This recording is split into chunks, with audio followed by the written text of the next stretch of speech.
"You need to stop embarrassing us with your little hobby," my husband announced to our entire anniversary dinner party, holding up one of my handcrafted jewelry pieces like evidence in a court case. For 3 years, he had systematically undermined every aspect of my growing business, calling it Rebecca's Pinterest phase, whenever I mentioned six-figure revenue projections. When Forbes magazine called 6 months later, requesting an exclusive interview about my innovative sustainable jewelry line that was revolutionizing the industry, his expression of shock became the most satisfying moment of our 15-year marriage.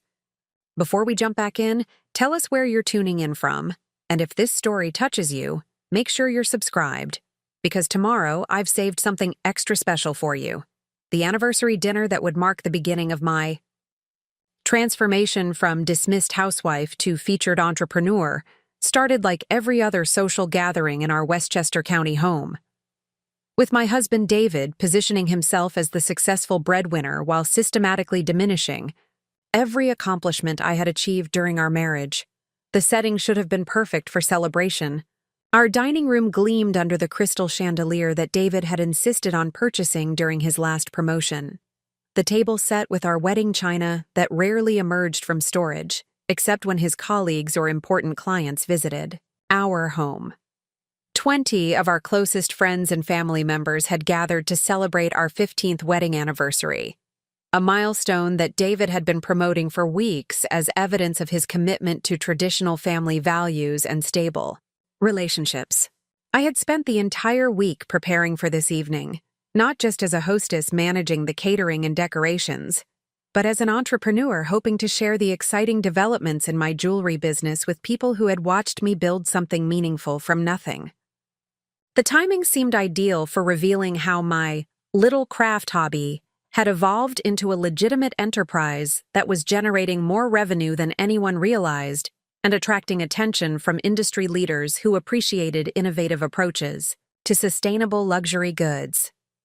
My jewelry line, Meridian Designs, represented 3 years of intensive learning, strategic planning, and careful execution that had transformed a creative outlet into a business generating over $200,000 in annual revenue. The pieces I created combined recycled precious metals with ethically sourced gemstones, using traditional techniques that I had learned from master craftspeople alongside innovative design elements that appealed to contemporary customers seeking authenticity and environmental responsibility. The business had grown systematically through online sales, craft fair exhibitions, and referrals from satisfied customers who appreciated both the aesthetic quality and ethical foundation of my work.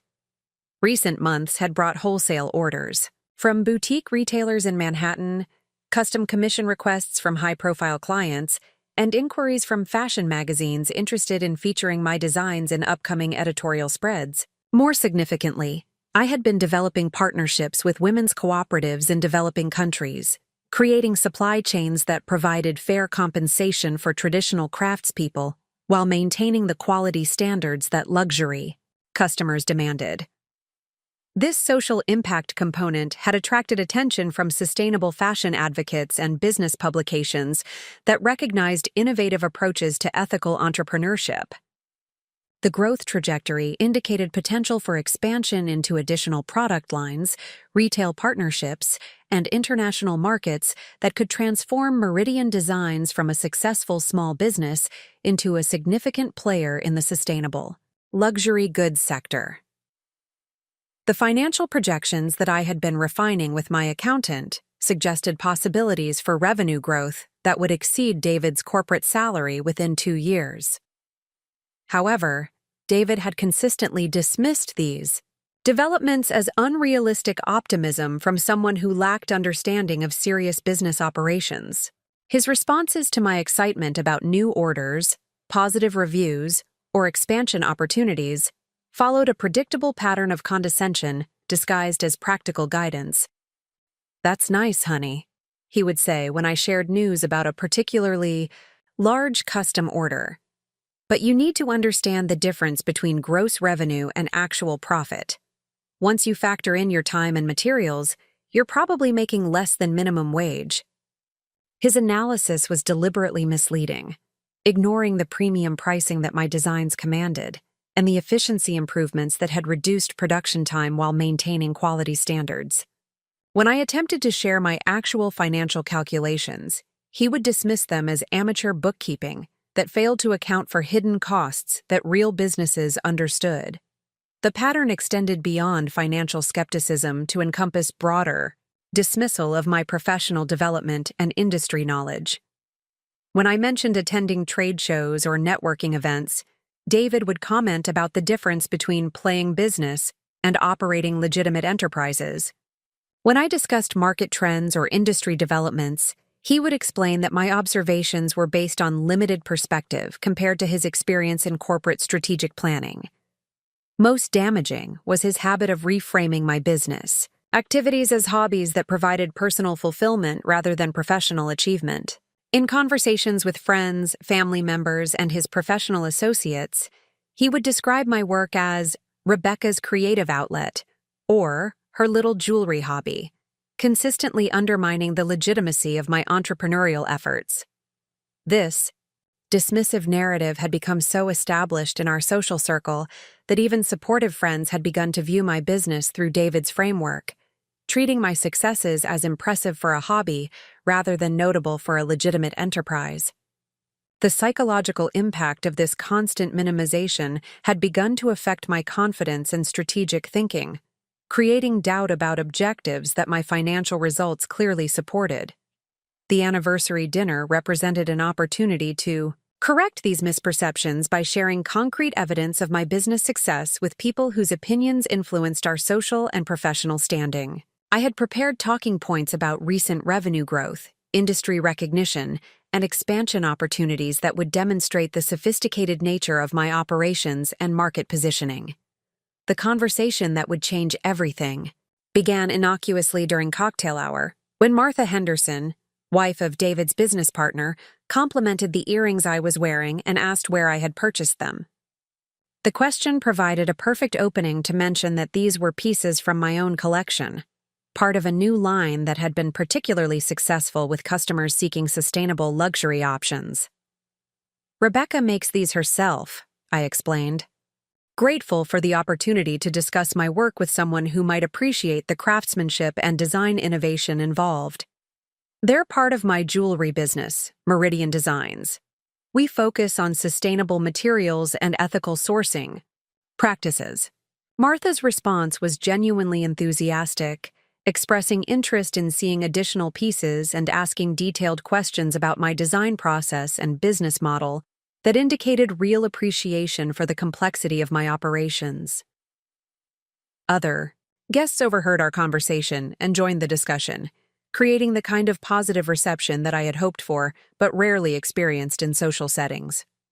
For 15 minutes, I found myself at the center of engaged conversation about entrepreneurship, sustainable business practices, and creative industries that validated my expertise and professional identity. Friends who had previously viewed my work through David's dismissive framework began asking serious questions about market opportunities, customer demographics, and growth strategies that demonstrated their recognition of Meridian Designs as a legitimate business venture.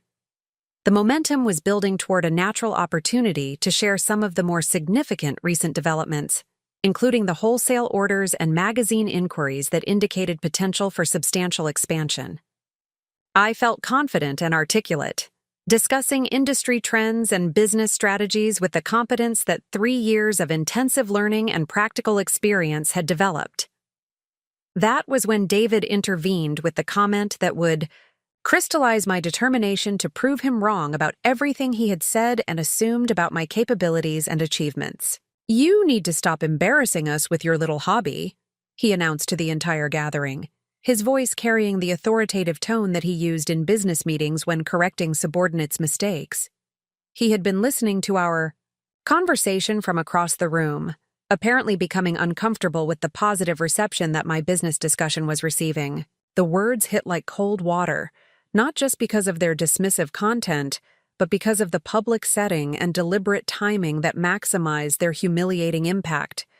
David had chosen to undermine me in front of people whose respect and friendship I valued, using language that reduced years of serious work to childish play acting.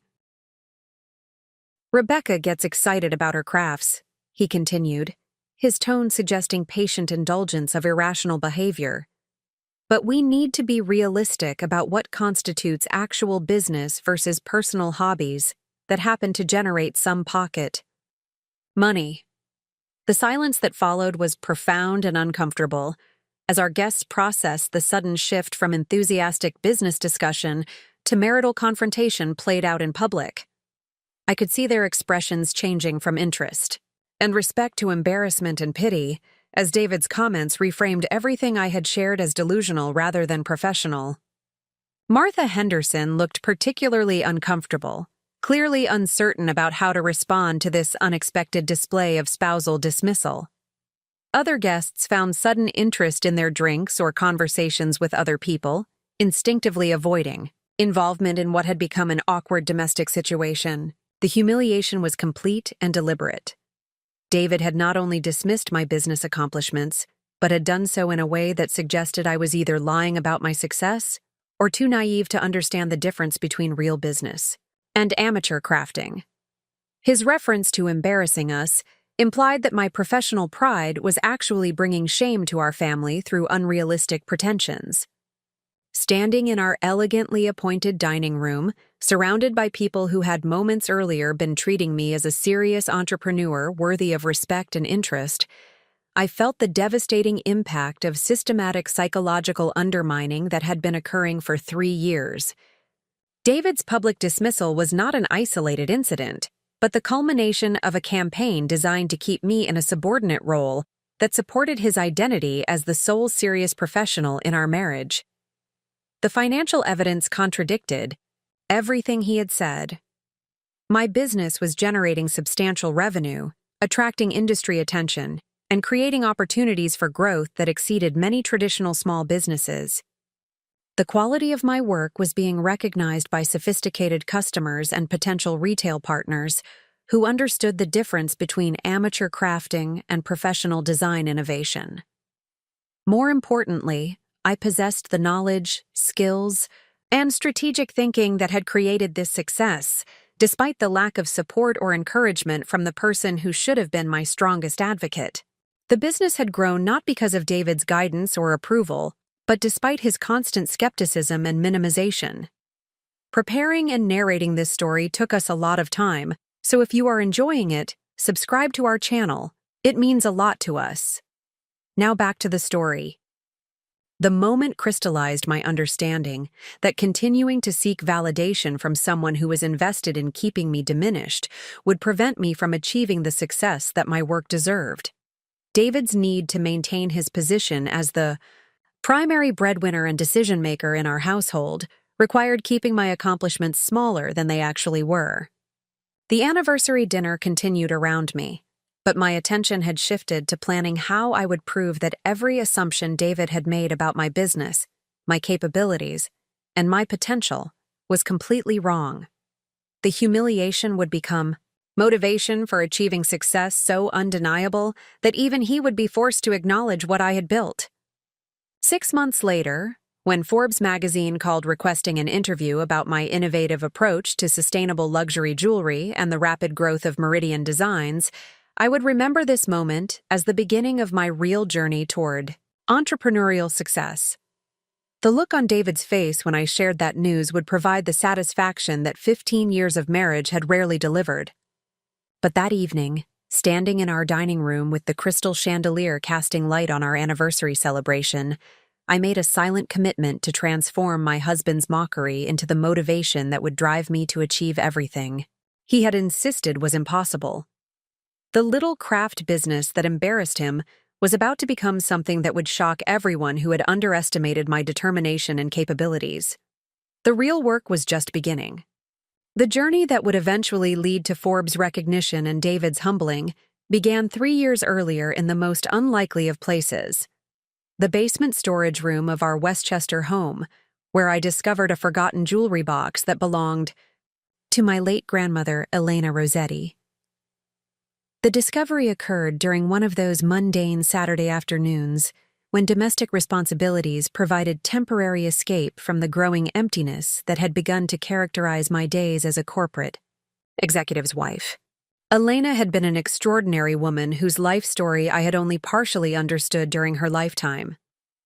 Born in a small village outside Florence in 1923, she had learned traditional goldsmithing techniques from her father, who operated a family workshop that created ceremonial pieces for local churches and wedding jewelry for village families.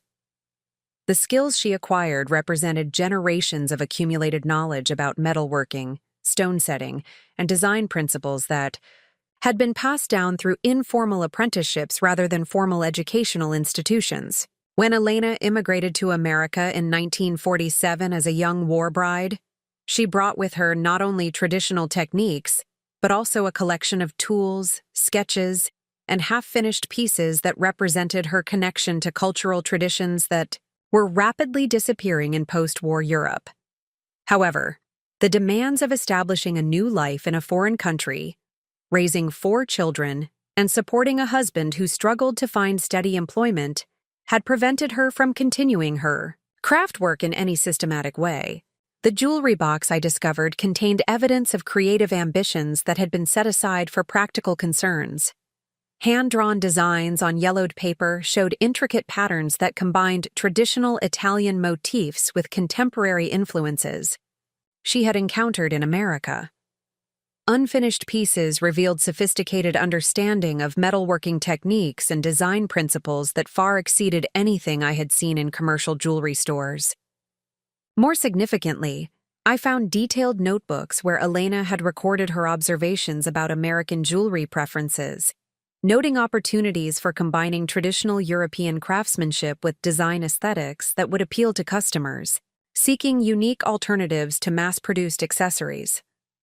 Her business planning was remarkably sophisticated for someone with no formal entrepreneurial training, including customer research, pricing strategies, and marketing approaches that demonstrated genuine commercial understanding. The discovery forced me to confront my own relationship with creative expression and professional fulfillment. At 37, I had achieved what most people would consider enviable life circumstances.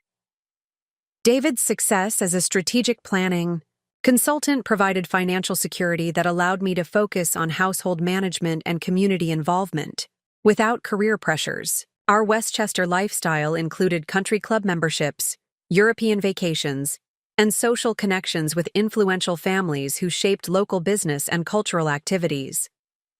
Yet the conventional markers of success felt increasingly hollow, as I recognized that my own identity had become entirely derivative of David's professional achievements. Social introductions typically identified me as David's wife, rather than acknowledging any individual accomplishments or interests. Conversations at dinner parties revolved around David's latest consulting projects, while my contributions were limited to supporting anecdotes about his dedication and intelligence. The problem extended beyond social recognition to encompass deeper questions about purpose and personal fulfillment. My undergraduate degree in art history had prepared me for museum work or cultural programming that could have provided meaningful career opportunities, but marriage and relocation had eliminated those possibilities without creating adequate replacements. Volunteer work with local charities provided some satisfaction, but lacked the intellectual challenge and creative expression that I had once envisioned for my professional life. Elena's notebooks revealed a woman who had faced similar challenges but had maintained clarity about her own creative identity despite overwhelming practical pressures. Her detailed observations about American market opportunities suggested entrepreneurial thinking that transcended cultural adaptation to encompass genuine business innovation.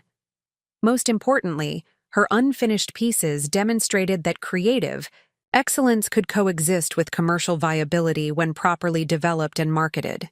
The inspiration to begin my own jewelry work emerged gradually through months of studying Elena's techniques and experimenting with basic metalworking skills that I learned through community college courses and online tutorials.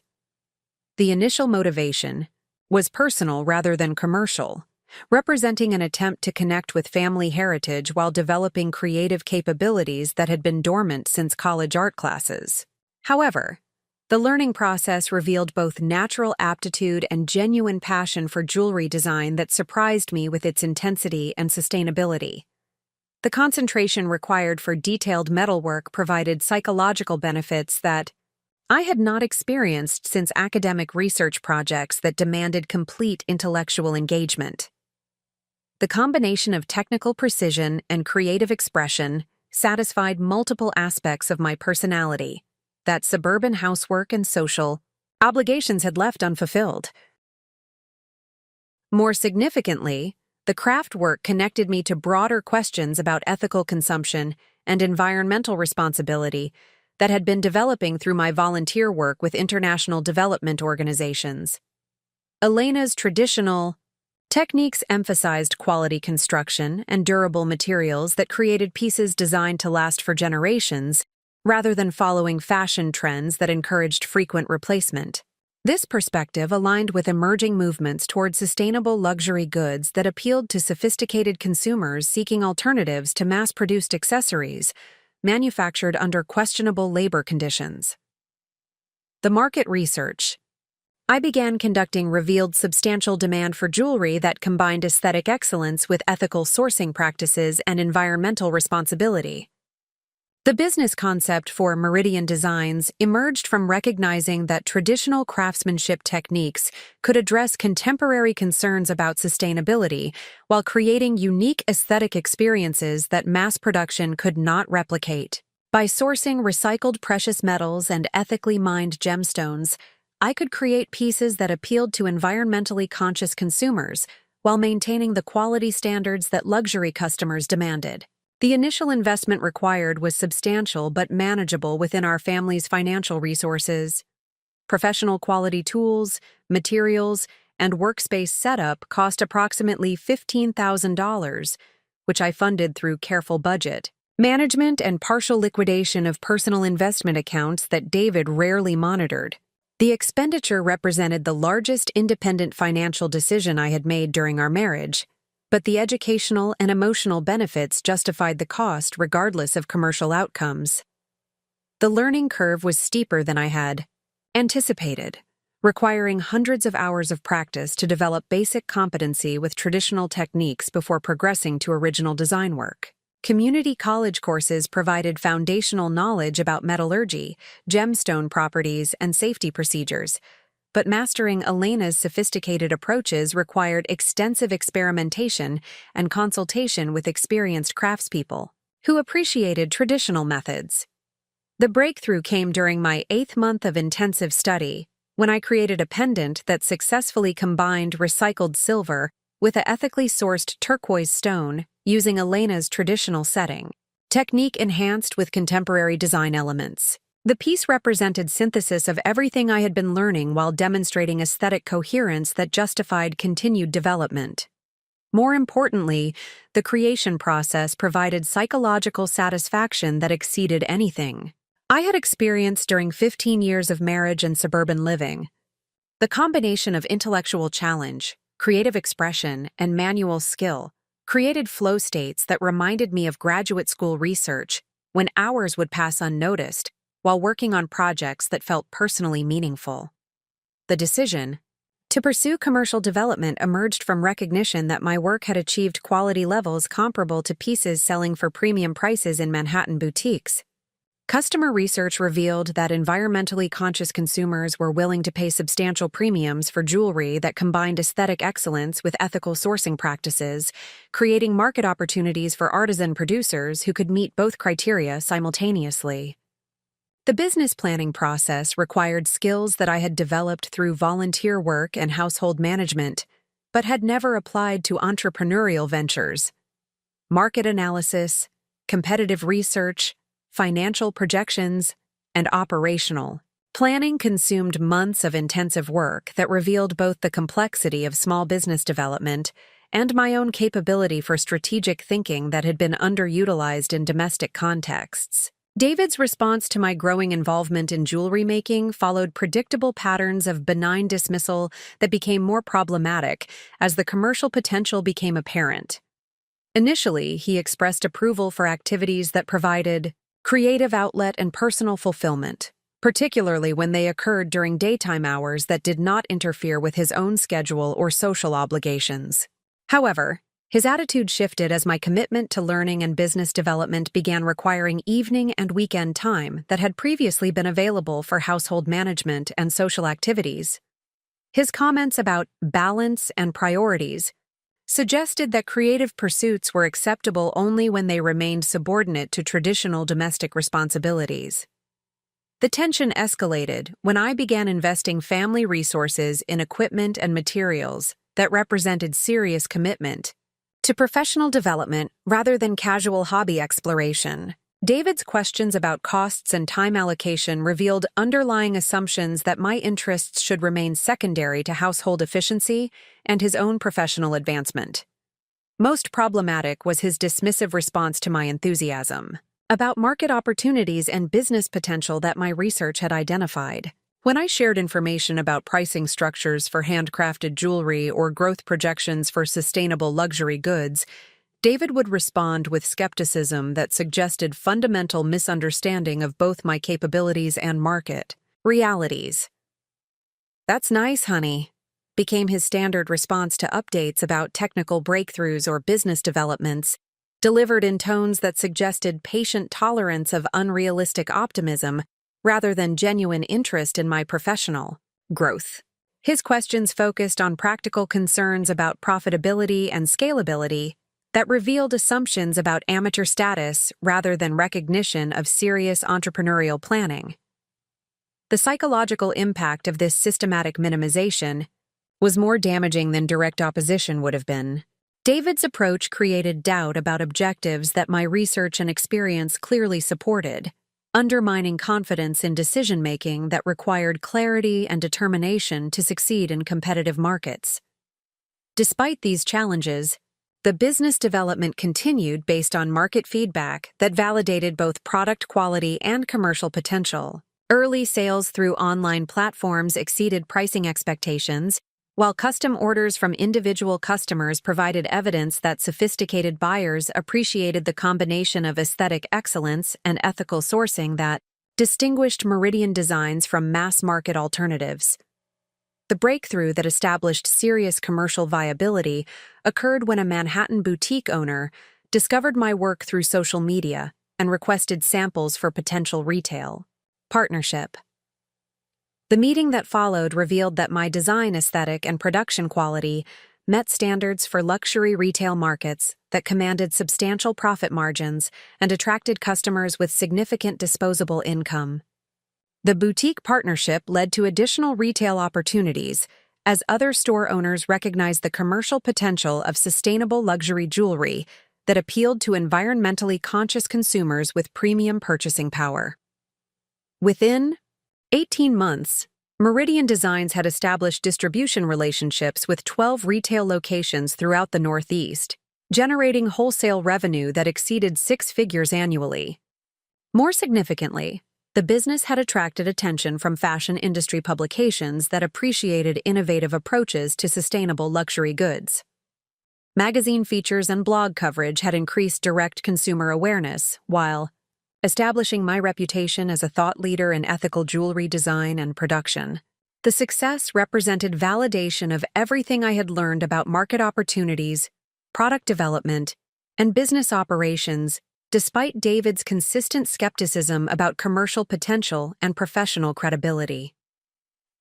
The financial results demonstrated that hobby activities could generate revenue exceeding many traditional career paths when approached with strategic thinking and committed execution.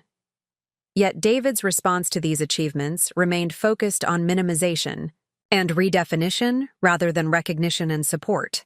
Substantial wholesale orders became nice supplemental income, while magazine coverage was characterized as hobby press that lacked significance compared to mainstream business publications.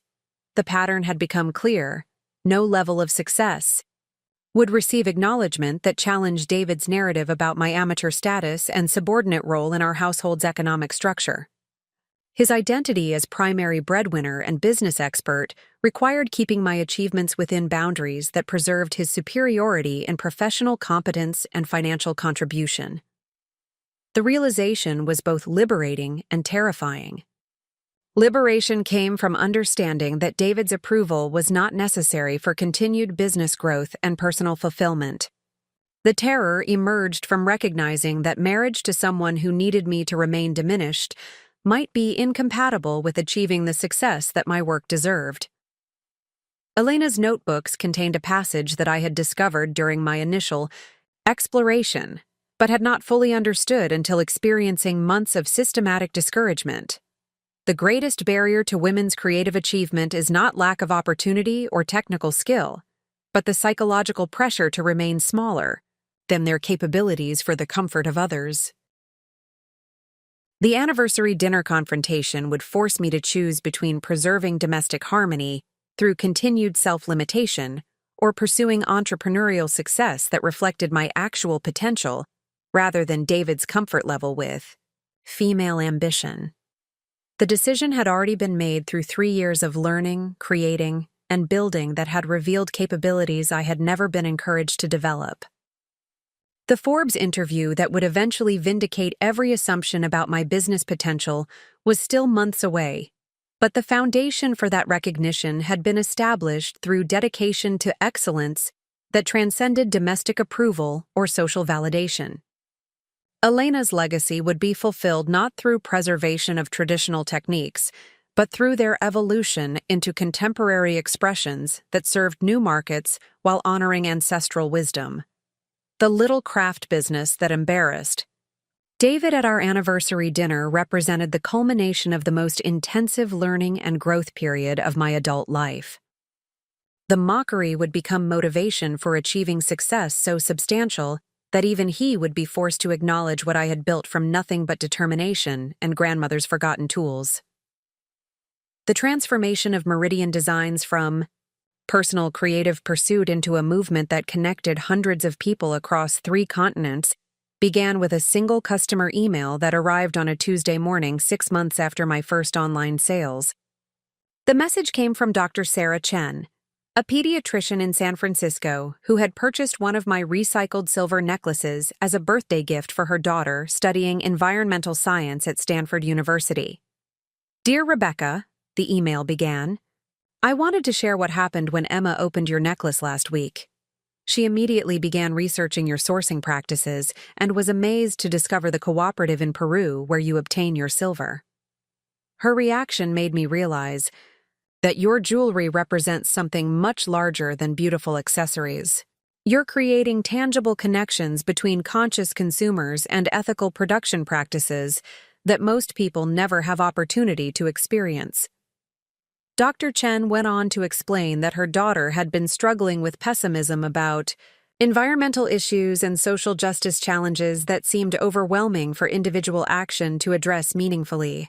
The necklace had provided a concrete example of how thoughtful consumption could support positive change while creating beautiful objects that brought personal joy and cultural appreciation.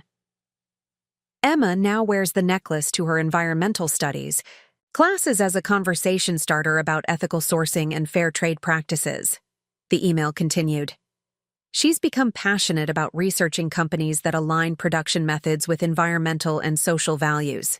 Your work has given her hope that individual choices can aggregate into meaningful change. The message concluded with a request that would fundamentally alter my understanding of Meridian Design's potential impact and business model.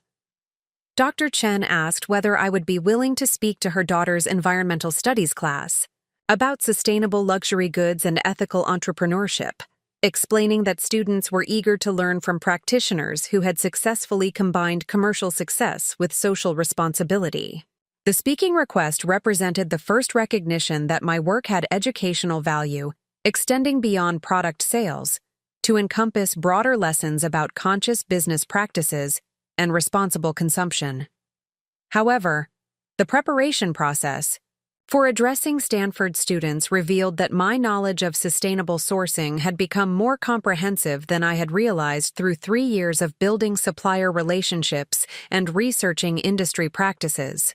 The presentation I developed traced the complete supply chain for a typical Meridian Designs piece, from ethical mining cooperatives in South America through fair trade metal refinement processes to traditional crafting techniques that minimized waste while maximizing quality and durability.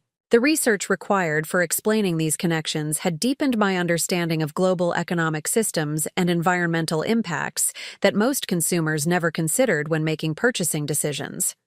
More importantly, the preparation process revealed that my business had accidentally created a model for sustainable luxury production that addressed multiple social and environmental concerns simultaneously. The premium prices that customers paid for Meridian Designs pieces supported fair wages for miners, traditional craftspeople, and small-scale producers while funding environmental protection initiatives in ecologically sensitive regions. The Stanford presentation exceeded every expectation for audience engagement and educational impact. 60 students attended the initial session, which extended beyond the scheduled hour as participants asked detailed questions about business development, supplier relationships, and scaling strategies for ethical enterprises. The conversation continued through informal discussions that revealed genuine enthusiasm for learning about practical applications of sustainability principles to commercial ventures. The student response led to additional speaking opportunities at other universities, where environmental studies and business programs sought examples of successful enterprises that demonstrated viability for sustainable business models.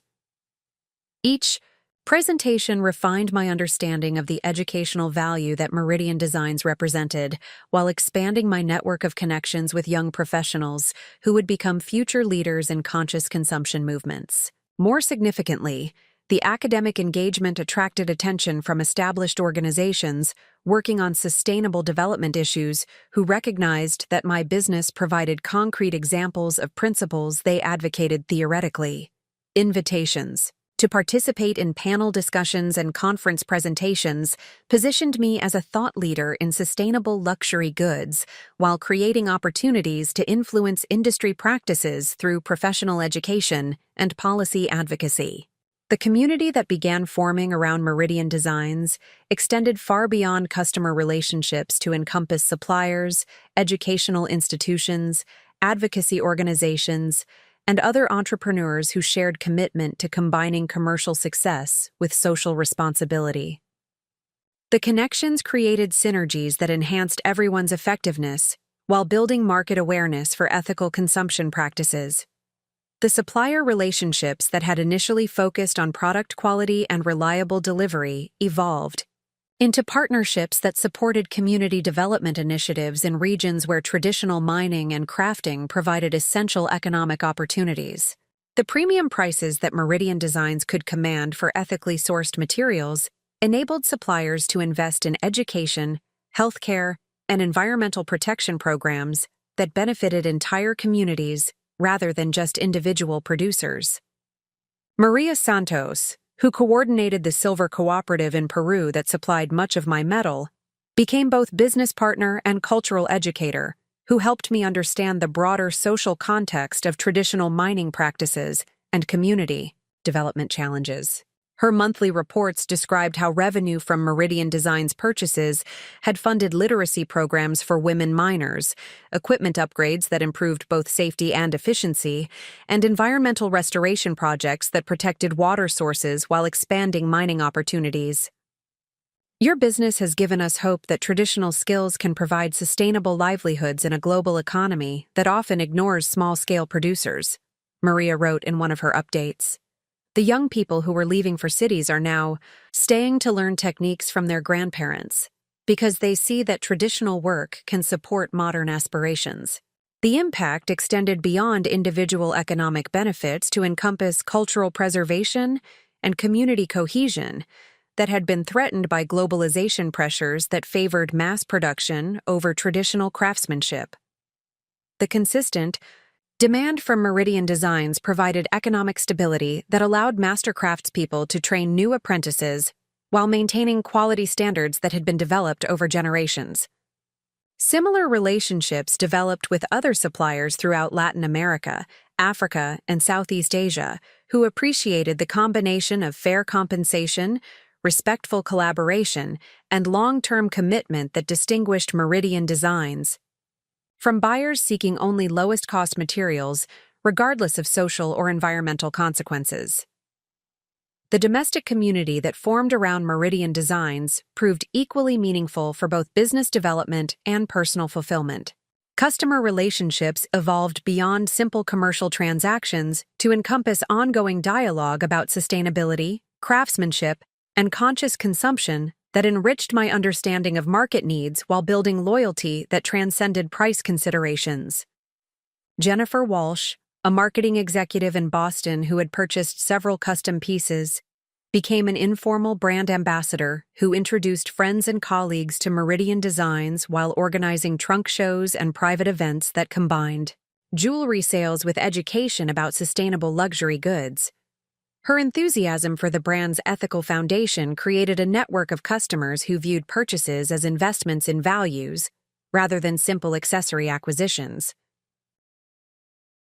I love explaining to people that my jewelry has a story that connects me to communities and traditions around the world, Jennifer explained during one of our regular phone conversations about new collections and custom orders. Wearing Meridian pieces makes me feel like I'm participating in something meaningful rather than just displaying expensive objects. The storytelling aspect of sustainable luxury goods had become a crucial element of customer satisfaction that mass-produced alternatives could not replicate. Each piece came with documentation about its origins, the artisans involved in its creation, and the social or environmental initiatives supported through its purchase. Customers appreciated this transparency while sharing the stories with others, who became interested in conscious consumption practices. The educational component attracted customers who were seeking alternatives to mainstream luxury brands that relied on marketing mystique rather than authentic social responsibility.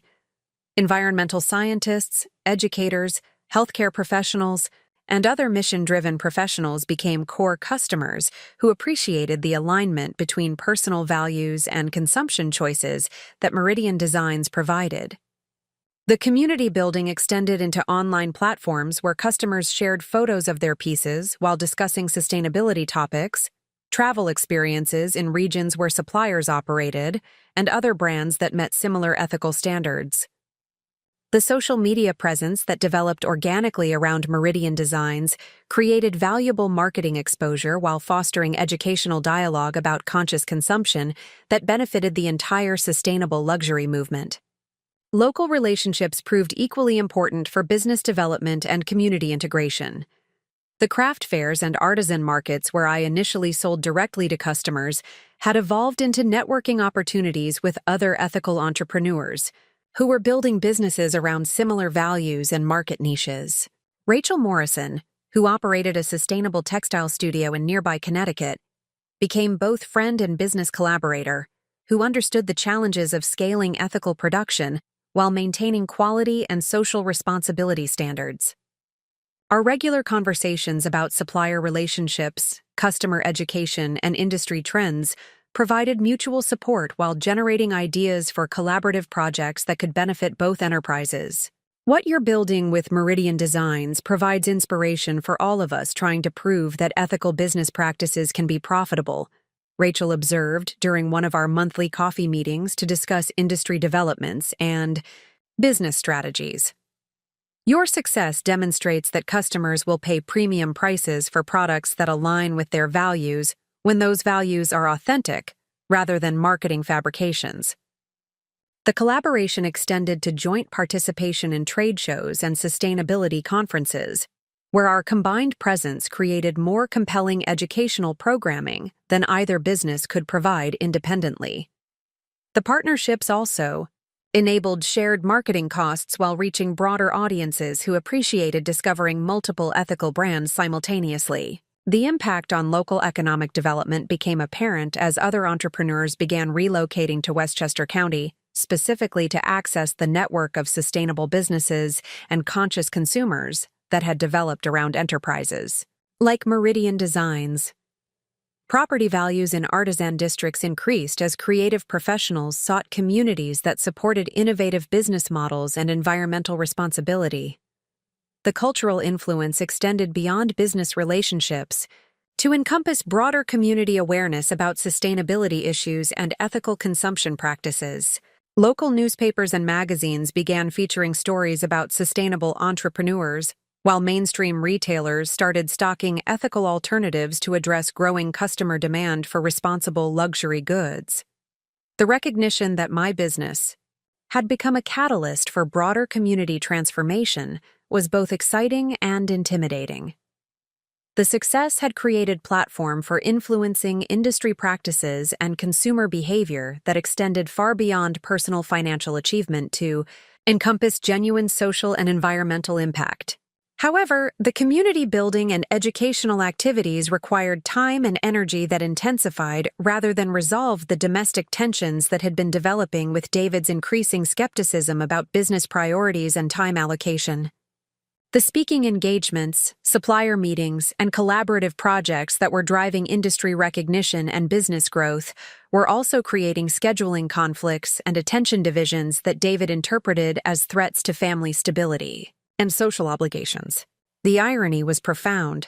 The community recognition and professional respect that validated every assumption about Meridian Design's potential were simultaneously undermining the domestic relationship that David insisted should remain my primary priority. The success that demonstrated my capabilities as entrepreneur and community leader was creating pressure to choose between marriage preservation and business development. The anniversary dinner confrontation was approaching, and I was beginning to understand that David's dismissive attitude toward my work reflected deeper anxieties about changing roles and shifting power dynamics that successful entrepreneurship inevitably created. The community that had formed around Meridian Designs provided support and validation that made his approval less essential while making his opposition more problematic. The Forbes interview that would eventually force David to acknowledge what I had built was still months away, but the foundation for that recognition had been established through relationships and impact that extended far beyond our Westchester social circle. The little craft business that he found embarrassing had become a movement that was changing lives on 3 continents, while demonstrating that authentic success required serving others alongside pursuing personal achievement. The systematic campaign to undermine Meridian Designs began so subtly that I initially dismissed the incidents as coincidental frustrations, rather than recognizing them as coordinated interference designed to sabotage my growing business success. The first warning sign appeared 3 months before the anniversary dinner, when I discovered that David had been intercepting my business correspondence and selectively filtering information that reached me about time-sensitive opportunities and customer inquiries. The discovery occurred by accident when Patricia Williams, the boutique owner from Soho who had become one of my most important retail partners, called our home number late on a Thursday evening, expressing concern about my failure to respond to urgent communication regarding a major trunk show opportunity.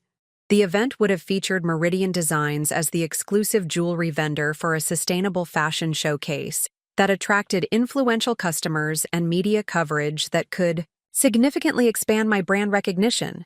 Rebecca, I've sent 3 emails and left 2 voicemails about the Green Street event, Patricia explained, her voice reflecting both worry and frustration. The deadline for confirming participation is tomorrow morning, and I need to know whether Meridian Designs can provide 40 pieces for the showcase. This is exactly the kind of exposure that could take your business to the next level. My confusion was genuine and alarming. I checked my email accounts thoroughly and found no messages from Patricia regarding any showcase opportunity. My voicemail system showed no recent messages from her boutique. The communication she described simply did not exist in any of my business systems, despite her insistence that she had been attempting to reach me for over a week using contact information that had worked reliably for previous projects. The mystery deepened when Patricia forwarded copies of the emails she had sent, all of which showed delivery confirmations to my correct business address. The messages contained detailed information about vendor requirements, customer demographics, and promotional opportunities that represented exactly the type of high-profile exposure that I had been seeking to establish Meridian Designs in Manhattan's competitive luxury market. The realization that these crucial communications had somehow disappeared from my systems was disturbing enough, but the timeline created additional urgency that made investigation impossible while still meeting Patricia's deadline.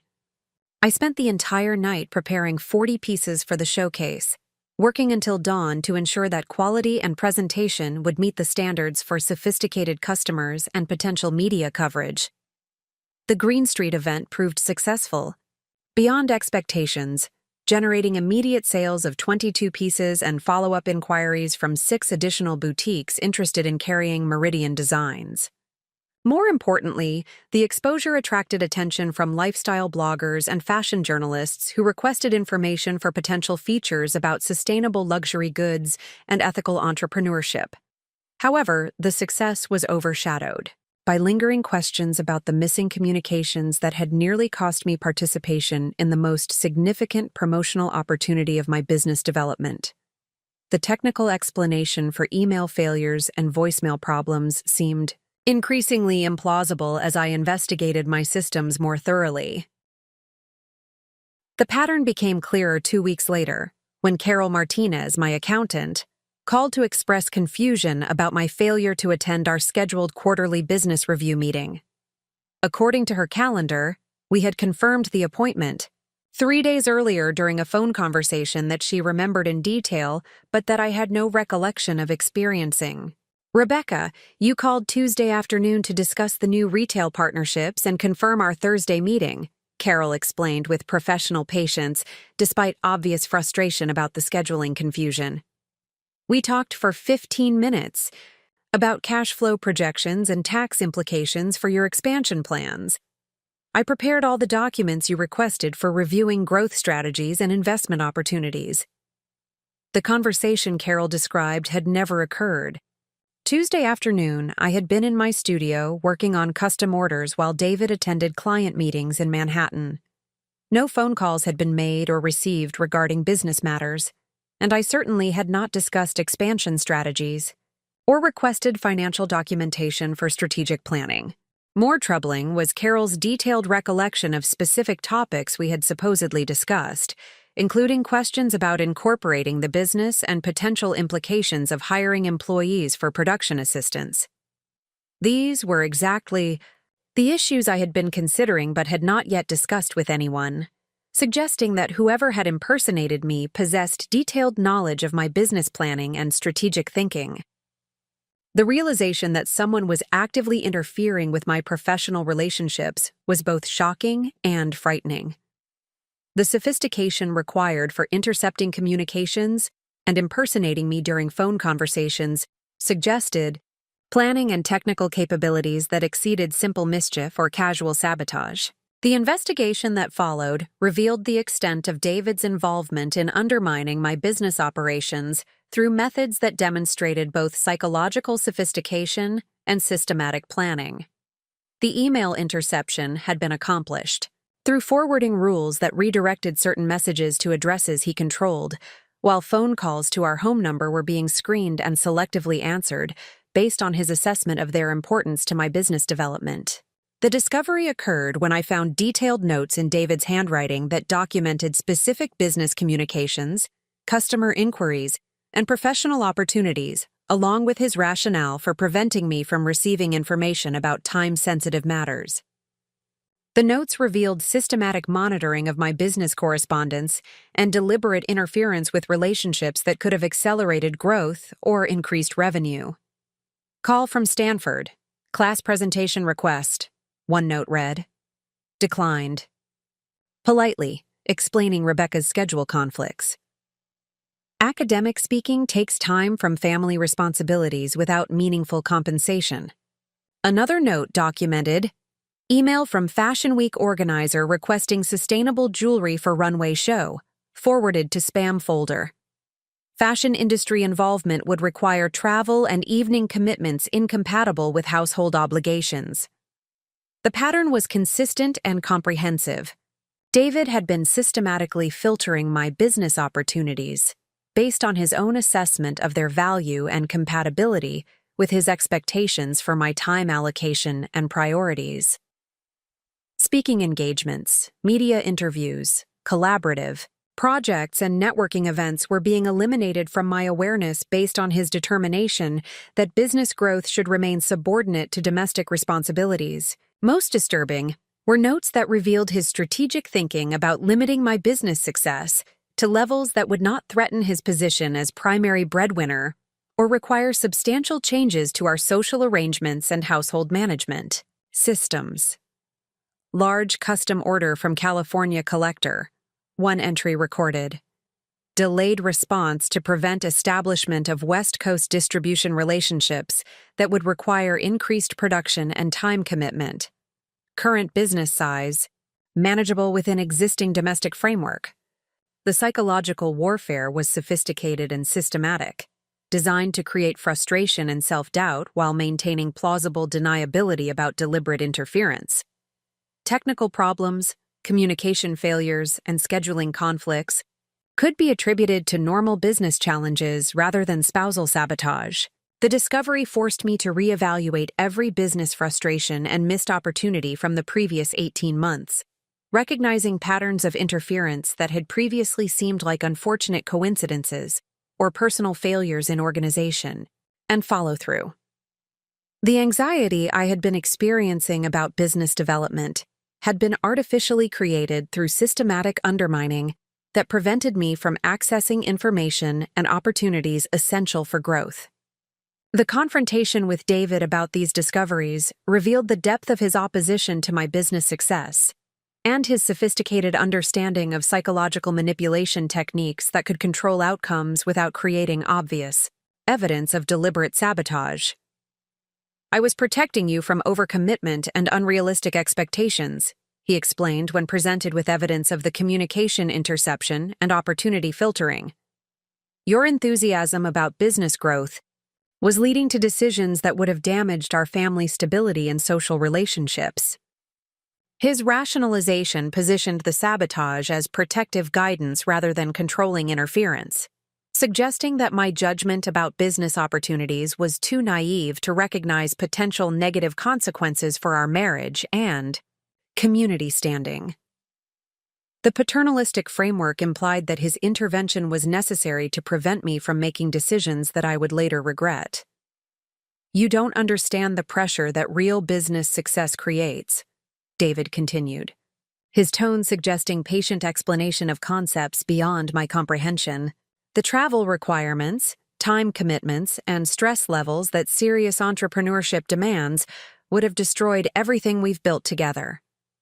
The argument revealed his fundamental assumption that my business success was inherently threatening to our marriage and that preventing that success was justified by domestic preservation. The intervention was presented as sacrifice for family welfare rather than recognition of its actual purpose, maintaining power dynamics that required keeping me dependent and subordinate. More concerning was his detailed knowledge of business, opportunities, and strategic considerations that I had not shared with him, suggesting surveillance of my communications and planning that extended beyond simple email interception to encompass systematic monitoring of my professional development and industry relationships. The pattern included interference with supplier relationships that had become crucial for maintaining quality and delivery schedules that customers expected from Meridian Designs. Delayed payments to international cooperatives created tension, with partners who depended on reliable cash flow for community development projects and worker compensation. The financial sabotage was subtle but effective, utilizing David's access to joint accounts and bill-paying responsibilities to create artificial cash flow problems that prevented me from taking advantage of volume discounts and seasonal purchasing, opportunities that could have improved profit margins while reducing material costs. "We need to be more careful about business expenses," David would explain when questioned about delayed supplier payments or reduced material orders. "Personal household security should take priority over speculative investments in inventory that might not sell quickly enough to justify the cash flow impact." His analysis deliberately ignored the established sales patterns and customer demand that supported increased production while creating artificial scarcity that limited growth potential and frustrated customers who expected reliable availability of popular pieces. The psychological pressure was constant and multifaceted, combining direct criticism of business decisions with subtle undermining of confidence and strategic thinking that made me doubt my own judgment about market opportunities and operational priorities. Social events became opportunities for David to shape perceptions about my business among friends and community members whose opinions influenced local networking and referral opportunities that had become important sources of new customers and collaborative projects. Rebecca's little jewelry hobby has been keeping her busy. He would explain to acquaintances who inquired about my work, the terminology carefully chosen to minimize professional credibility while maintaining appearance of supportive spouse. She's enjoying the creative outlet, though we have to be realistic about the difference between personal crafting and serious business enterprise. The consistent messaging had influenced our social circle's perception of Meridian Designs in ways that limited networking effectiveness and reduced referral opportunities from people who might otherwise have provided valuable business connections and customer introductions. The cumulative effect of this systematic interference was creating artificial barriers to business growth, while undermining my confidence in decision-making and strategic planning that had previously been based on clear market feedback and financial results. More importantly, the discovery of David's sabotage campaign revealed that my business success represented a greater threat to his identity and authority than I had realized. The systematic nature of his interference suggested deep anxiety about changing power dynamics that successful entrepreneurship would inevitably create within our marriage and social relationships. The anniversary dinner was approaching, and I was beginning to understand that the public confrontation would represent escalation of private warfare that had been occurring for months without my full awareness. David's investment in limiting my success had become substantial enough that my continued growth would require either his acceptance of changed circumstances or open conflict about priorities and decision-making authority. The Forbes interview, that would eventually validate everything I had built, was still months away, but the foundation for industry recognition was being established despite David's interference rather than because of his support. The systematic opposition had inadvertently strengthened my determination while clarifying the stakes involved in pursuing success that threatened established domestic arrangements. The little craft business that David found so easy to dismiss and undermine was becoming something larger and more significant than either of us had initially understood, creating consequences that would force both of us to confront fundamental questions about marriage, success, and personal identity that could no longer be avoided through subtle sabotage and social manipulation. David Mitchell Thornton was not born to be a controlling husband, though the circumstances of his upbringing and professional development had shaped him into someone who required dominance in domestic relationships to maintain psychological equilibrium. In a business world where his authority was constantly challenged by competitors who possessed advantages he could never acquire, understanding the complex forces that had created his need to diminish my success required examining 43 years of experiences that had taught him that power was zero-sum and that supporting others' achievement inevitably diminished his own standing. The Thornton family legacy began with David's grandfather, Charles Thornton, who had built a modest but respected accounting firm in Hartford during the 1940s by serving local businesses that appreciated meticulous financial management and conservative business practices. Charles had established the firm's reputation through reliability and technical competence, rather than innovation or aggressive growth strategies, creating sustainable success that supported 2 generations of comfortable middle-class living, without ever achieving the wealth or influence that commanded regional recognition. David's father, Robert Thornton, had inherited both the family business and the psychological burden of expanding upon achievements that represented the pinnacle of his father's ambitions, while feeling inadequate compared to contemporaries who were building larger enterprises or pursuing more prestigious career paths. Robert's efforts to grow the accounting firm beyond its traditional small business client base had achieved modest success, but never the breakthrough that would have elevated the Thornton name to prominence within Connecticut's business community. The generational pressure to exceed previous achievements while operating within conservative parameters had created internal tension that Robert had managed through careful attention to social positioning and community status that could substitute for financial or professional prominence. Membership in the country club, residence in the appropriate neighborhood, and marriage to a woman whose family connections provided social credibility had become more important than business metrics in establishing the Thornton family's legitimate place among Westchester County's established families.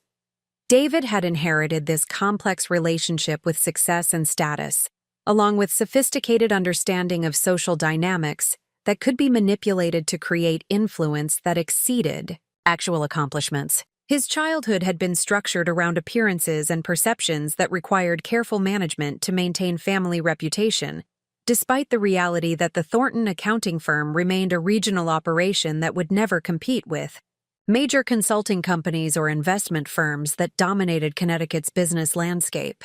The pressure to exceed paternal achievements while maintaining family respectability had driven David toward strategic consulting, a field that promised greater prestige and earning potential than traditional accounting while utilizing analytical skills that had been developed through familial experience with business financial analysis. The career transition had required graduate education at Wharton, financed through family resources that represented substantial sacrifice for parents, who viewed their son's professional advancement as validation of their own life choices. The MBA program had provided David with technical skills and professional credentials that enabled access to consulting opportunities with larger corporations, but it had also exposed him to classmates whose family wealth and business connections offered career advantages that no amount of academic achievement or professional competence could replicate. The experience of competing with individuals who possessed inherited networks and financial resources had reinforced childhood lessons about the importance of managing perceptions and leveraging available advantages to maintain competitive positioning. David's consulting career had been successful by objective measures, generating steady income growth and client relationships that provided professional satisfaction and community recognition. However, the success had been achieved through careful positioning within market segments that avoided direct competition with elite firms whose resources and connections created insurmountable barriers for individual practitioners without comparable advantages.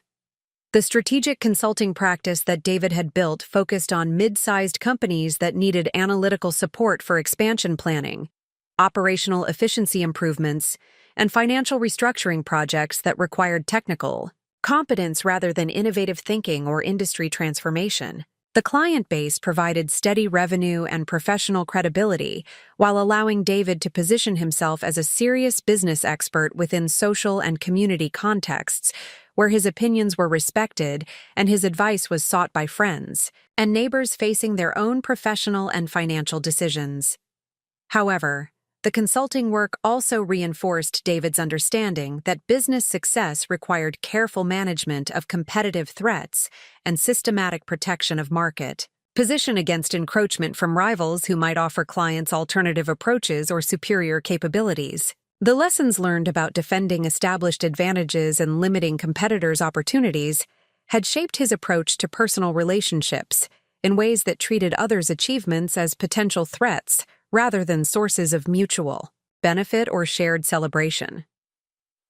Marriage to me had initially represented an ideal arrangement that provided David with social and emotional benefits while maintaining clear role definitions that supported his professional identity and community standing.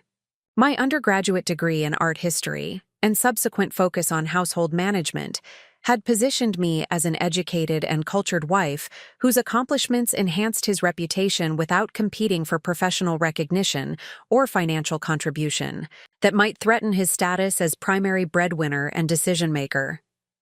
The 15 years of marriage had functioned smoothly as long as my activities remained within boundaries that complemented rather than challenged David's professional identity and social positioning. Volunteer work with charitable organizations, participation in cultural activities, and household management that enabled entertaining and community involvement had supported his career development while providing me with meaningful engagement that did not require independent financial resources or professional recognition. The equilibrium had been disrupted when Meridian Designs began generating revenue and industry attention that suggested potential for growth beyond hobby-level creative expression into legitimate business enterprise that could compete with David's professional achievements for family identity and social recognition. The threat was not simply financial, though the possibility that my business might eventually exceed his consulting income was psychologically disturbing, but encompassed broader questions about role definitions and authority structures that had provided stability for both of us. David's sophisticated understanding of competitive dynamics had enabled him to recognize the potential implications of my business success before I had fully appreciated the scope of opportunities that were developing around sustainable luxury goods and ethical entrepreneurship. His early efforts to limit business growth had been motivated by accurate assessment of market potential rather than dismissive attitude toward my capabilities, though he had chosen to express concerns through minimization rather than honest discussion of his anxieties about changing circumstances. The systematic interference with business communications and opportunities had represented application of competitive strategies that David had learned through 15 years of consulting. Work with companies that needed to defend market position against aggressive rivals. The techniques that were effective for protecting client businesses from competitive threats had been adapted for limiting my business growth in ways that maintained plausible deniability while achieving desired results. The psychological sophistication of David's approach reflected deep understanding of influence and persuasion that had been developed through consulting work that required building client confidence while managing resistance to recommended changes. The ability to shape perceptions and control information flow that made him effective in professional contexts had been applied to domestic relationships in ways that maintained his authority while creating doubt about my judgment and decision-making capabilities. More concerning was David's accurate recognition that my business success represented broader implications for our marriage and social relationships that extended beyond financial considerations to encompass fundamental questions about identity, autonomy, and mutual respect that could not be resolved through compromise or accommodation. The systematic sabotage had been motivated by understanding that supporting my entrepreneurial growth would require accepting changes in power dynamics and role definitions that he was psychologically unprepared to manage. The social network that David had cultivated throughout his consulting career provided additional tools for managing perceptions about my business and limiting opportunities for growth through community connections and referral relationships. His professional reputation and established relationships with other business owners, lawyers, accountants, and community leaders created influence that could be used to shape opinions about appropriate roles for wives and the legitimacy of women's entrepreneurial ambitions. The country club membership, Chamber of Commerce participation, and various board positions that David had accumulated during 15 years of strategic networking provided platforms for influencing community attitudes about business success and family responsibilities in ways that reinforced traditional expectations for women's roles while supporting men's professional advancement and authority. The effectiveness of this social influence had been demonstrated through responses to my business development from friends and community members who had initially expressed support for creative pursuits but had become more skeptical as commercial. Success had exceeded expectations for appropriate hobby-level achievement. David's consistent messaging about balance, priorities, and family obligations had gradually shifted social opinion in ways that created pressure for me to limit business growth rather than celebrating entrepreneurial success. The financial control that David maintained through established household management systems and tax preparation responsibilities provided additional leverage for limiting business development through delayed payments, restricted access to investment capital, and strategic timing of expenses that created artificial cash flow problems during crucial growth periods. His professional expertise in financial analysis and business planning had enabled him to identify vulnerabilities in my business operations and create obstacles that appeared to result from normal market challenges rather than deliberate interference. The sophistication of these techniques reflected genuine business acumen that could have supported my entrepreneurial development if applied constructively rather than destructively. The most troubling aspect of David's opposition was his accurate understanding that my business success represented validation of capabilities and potential that he had spent 15 years systematically discouraging through subtle messages about appropriate ambitions and realistic expectations for women's achievement. The discovery that I possessed entrepreneurial skills and market insights that could generate substantial revenue and industry recognition threatened narratives about relative competence and authority that had provided foundation for our relationship dynamics. The anniversary dinner confrontation was approaching as culmination of David's campaign to limit my business success while maintaining appearance of supportive marriage that preserved his reputation within social and professional circles that valued family stability and traditional role definitions. The public dismissal of my achievements would represent final effort to reestablish authority and control perceptions about appropriate boundaries for women's entrepreneurial ambitions. However, David's sophisticated understanding of competitive dynamics had also enabled him to recognize that my business success was becoming too substantial and visible to be contained through subtle sabotage and social pressure. The industry recognition and financial results that Meridian Designs was generating suggested potential for growth that would make his interference increasingly obvious, while creating external validation that could override domestic authority and community pressure. The Forbes interview that would eventually force David to acknowledge what I had built was still months away, but the foundation for that recognition had been established despite his systematic opposition. The irony was that his efforts to limit my success had inadvertently strengthened my determination while clarifying the stakes involved in pursuing achievement that threatened established power structures and role definitions.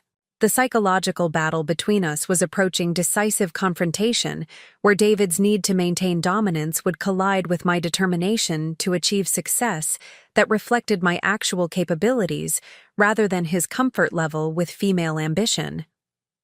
The outcome would determine not only the future of Meridian Designs, but the viability of a marriage between two people whose definitions of success and mutual support had proven fundamentally incompatible. The systematic dismantling of Meridian Designs' operational foundation accelerated dramatically in the 2 months preceding the anniversary dinner, evolving from subtle communication interference into comprehensive attacks on every aspect of my business infrastructure that threatened to destroy 3 years of careful relationship building and market development. The escalation revealed the full scope of David's determination to eliminate my entrepreneurial success, while maintaining plausible deniability about his role in creating cascading business crises that appeared to result from normal market challenges rather than deliberate sabotage. The first major disruption targeted my most crucial supplier relationship with Maria Santos and the silver cooperative in Peru that had provided the foundation for Meridian Designs' reputation for authentic ethical sourcing and superior metal quality. The partnership had required 2 years of careful development, including multiple site visits, extensive documentation of labor practices and environmental procedures, and gradual building of trust between American customers and traditional mining communities that had experienced exploitation from previous international buyers. The relationship had become more than a simple vendor arrangement, encompassing cultural exchange and community development initiatives that provided premium materials while supporting education programs, healthcare improvements, and environmental protection projects that benefited entire villages rather than just individual miners. The revenue from Meridian Designs' purchases had enabled the cooperative to invest in equipment upgrades, safety improvements, and training programs that increased both production capacity and worker compensation, while maintaining traditional techniques that preserved cultural heritage. Maria's monthly reports had documented remarkable progress in community development that validated my commitment to ethical sourcing, while providing marketing content that resonated with customers who appreciated the social impact of their purchases. The partnership had become a cornerstone of Meridian Design's brand identity and competitive advantage that distinguished my jewelry from mass-produced alternatives that relied on questionable labor practices and environmental destruction. The attack on this crucial relationship began with subtle financial disruptions that initially appeared to result from normal international banking complications rather than deliberate interference. Wire transfers that had previously been processed within 3 business days began experiencing unexplained delays that stretched payment delivery to 2 weeks or longer, creating cash flow problems for the cooperative that depended on predictable revenue for meeting payroll and purchasing necessary supplies. The delays were accompanied by banking fees and exchange rate complications that increased transaction costs while reducing the net payments that reached the cooperative, forcing me to absorb additional expenses to maintain the compensation levels that workers had been promised. The financial pressure was manageable initially, but the pattern of increasing complications suggested systematic interference rather than coincidental banking problems. The situation escalated when Maria reported that she had received phone calls from someone claiming to represent Meridian Designs, who questioned the quality of recent silver shipments and threatened to terminate the partnership unless production standards were substantially improved. The caller had detailed knowledge of our business relationship and payment schedules that enabled convincing impersonation while creating confusion about my actual satisfaction with cooperative performance. Rebecca, I am very concerned about these communications, Maria wrote in an email that reflected both professional worry and personal hurt about apparent criticism of work that had consistently exceeded quality expectations. The person who called spoke perfect English and seemed to know much about our arrangements, but the complaints about silver purity and delivery schedules do not match our records or your previous feedback about our performance. The investigation that followed revealed that David had been conducting systematic research into my supplier relationships, obtaining detailed information about payment schedules, quality standards, and delivery requirements that enabled sophisticated interference designed to create doubt and mistrust between partners who had built successful collaborations over multiple years. The phone calls to suppliers included specific technical criticisms that demonstrated professional knowledge of jewelry manufacturing and international trade regulations, while creating artificial crises that required time and attention to resolve. The psychological impact was particularly damaging because the complaints suggested that I was dissatisfied with partnerships that I actually valued highly, creating confusion and defensive responses that complicated communication and strained relationships. Similar interference affected my relationship with James Crawford, the gemstone dealer in Bangkok who supplied the ethically sourced emeralds, sapphires, and rubies that had become signature elements of Meridian Design's most popular pieces. James had spent 15 years building relationships with small-scale miners throughout Southeast Asia, who practiced traditional extraction methods that minimized environmental damage while providing fair compensation for dangerous and skilled work. The partnership with James represented access to stones that commanded premium prices because of their documented ethical provenance and superior quality compared to gems from large-scale mining operations that prioritized quantity over craftsmanship and worker welfare. The relationship had enabled Meridian Designs to offer customers authentic alternatives to conflict minerals while maintaining aesthetic standards that satisfied sophisticated buyers seeking both beauty and social responsibility. The sabotage of this relationship involved false communications claiming that Meridian Designs was experiencing financial difficulties that might affect our ability to pay for ordered gemstones, creating uncertainty about our creditworthiness and reliability as a business partner. The messages included references to domestic problems and declining sales that supposedly threatened business viability, information that James had no way to verify independently, but that seemed plausible given the challenges that small businesses frequently experienced. I have received some concerning information about Meridian Design's financial situation, James wrote in an email that reflected genuine worry about a partnership that had been mutually beneficial and professionally satisfying.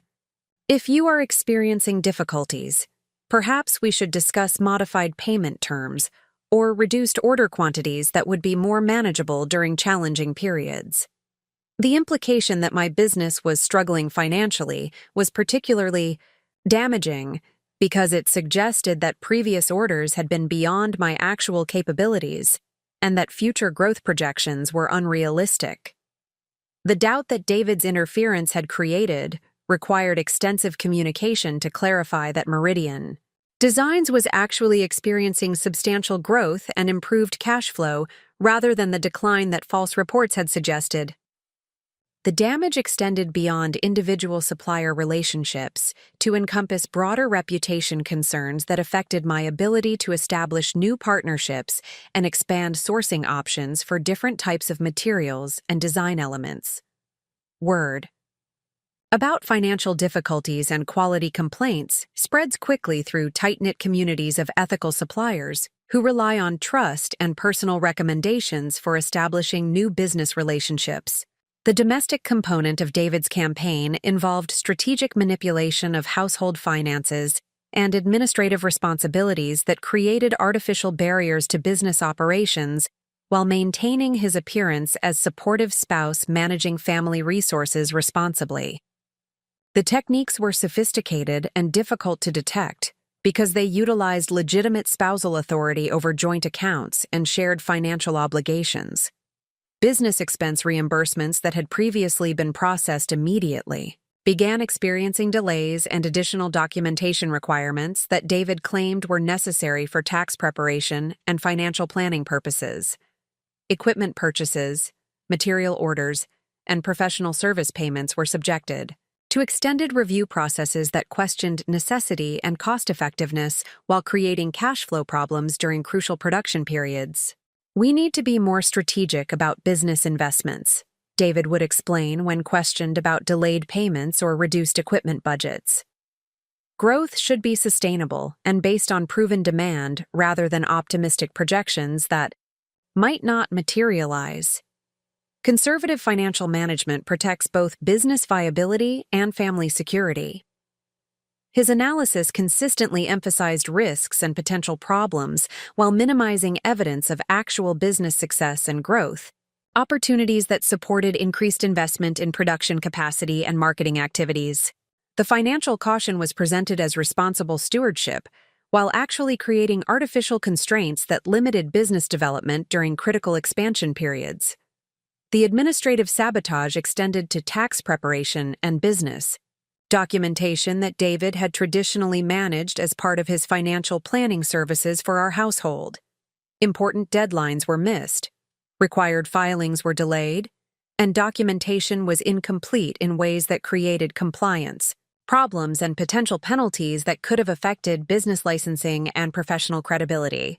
The most damaging element was interference with customer relationships and order fulfillment that threatened the reputation for reliability and quality that had taken 3 years to establish among sophisticated buyers who expected premium products, delivered according to specified schedules. Custom orders that represented substantial revenue and potential referral opportunities were experiencing delays and communication problems that frustrated customers and damaged long-term business prospects. Jennifer Walsh, the marketing executive in Boston who had become both customer and informal brand ambassador, contacted me with concerns about delayed delivery of custom pieces that she had ordered for holiday gifts and special occasions. The delay was particularly problematic because Jennifer had recommended Meridian Designs to colleagues and friends who were expecting to receive their own custom orders according to promised timelines.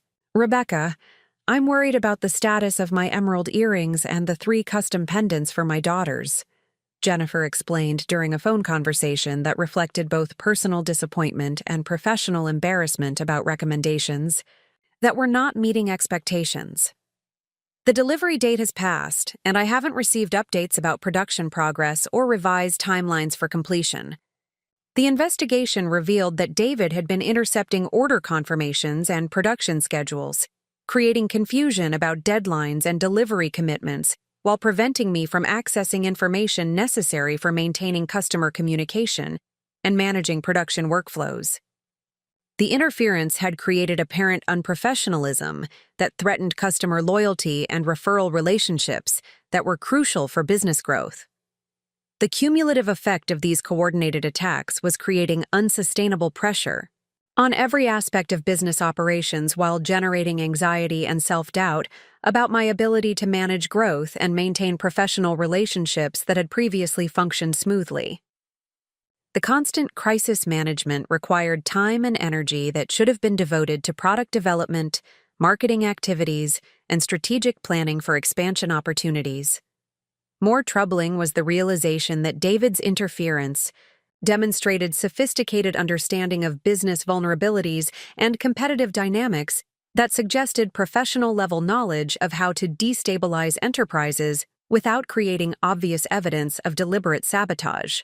The techniques being employed were similar to corporate espionage and competitive intelligence gathering that could destroy businesses while maintaining legal plausibility.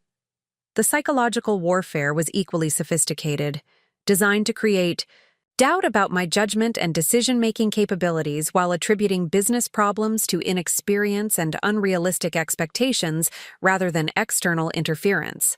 The stress of managing multiple crises simultaneously was affecting sleep, concentration, and creative productivity in ways that could have long-term implications for business viability. The financial pressure was becoming severe as increased costs for crisis management, expedited shipping, and relationship repair consumed resources that should have been invested in inventory expansion and marketing activities that could drive revenue growth. The artificial problems were creating real business consequences that threatened the foundation for continued success and industry recognition. Most concerning was the recognition that David's campaign was escalating rather than diminishing as my business achieved greater success and visibility within the sustainable luxury goods market. The anniversary dinner was approaching as potential culmination of systematic undermining that could either destroy my entrepreneurial achievements or force public confrontation about domestic dynamics that had remained hidden from friends and family who viewed our marriage as stable and supportive. The Forbes interview that would eventually validate everything I had built was still months away, but the foundation for that recognition was being systematically attacked through methods that demonstrated David's determination to eliminate any possibility that my success might challenge his authority or threaten established power dynamics within our relationship and social standing. The supply chain war had become a battle for the survival of everything I had created, despite rather than because of spousal support and encouragement.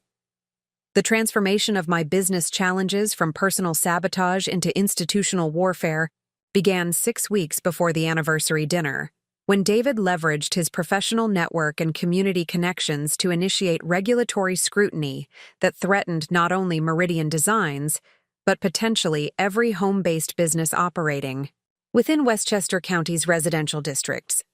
The campaign represented sophisticated understanding of how legitimate governmental processes could be manipulated to achieve personal objectives while maintaining plausible public interest justifications that concealed vindictive motivations behind technical compliance concerns. The initial assault emerged through the Westchester County Home Business Advisory Committee, a regulatory body that David had joined 2 years earlier as part of his strategic positioning within local business and civic organizations. His appointment to the committee had been presented as community service that would enable him to contribute professional expertise about small business development while building relationships with other business leaders and municipal officials who influenced local economic policy. However, David's participation had actually been motivated by opportunities to monitor and potentially influence regulations affecting home-based enterprises that might threaten established business interests or create competitive pressures for traditional commercial operations. The committee position provided access to regulatory mechanisms and enforcement procedures that could be used to eliminate specific businesses while claiming adherence to general policy objectives about residential zoning and community standards. The regulatory challenge began with a formal complaint filed against Meridian Designs, alleging violations of residential zoning ordinances that prohibited commercial manufacturing activities in neighborhoods designated for single-family housing. The complaint cited evidence of increased delivery traffic, commercial signage, and production activities that supposedly exceeded the scope of permissible home-based business operations under current municipal regulations.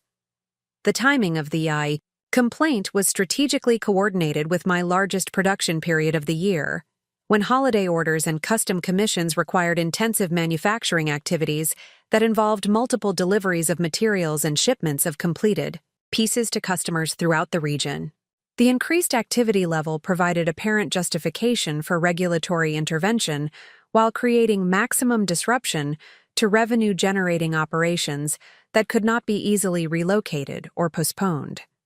The investigation that followed revealed the sophistication of David's planning and the extent of documentation that had been compiled to support regulatory action against my business. Photographs of delivery vehicles, measurements of workshop space utilization, and detailed logs of business-related traffic had been systematically collected over several months to establish patterns of commercial activity that could be characterized as exceeding residential zoning limitations. More concerning was the discovery that David had been coordinating with neighbors who had been recruited to provide supporting testimony about noise, traffic, and aesthetic concerns that Meridian Designs supposedly created within our residential community.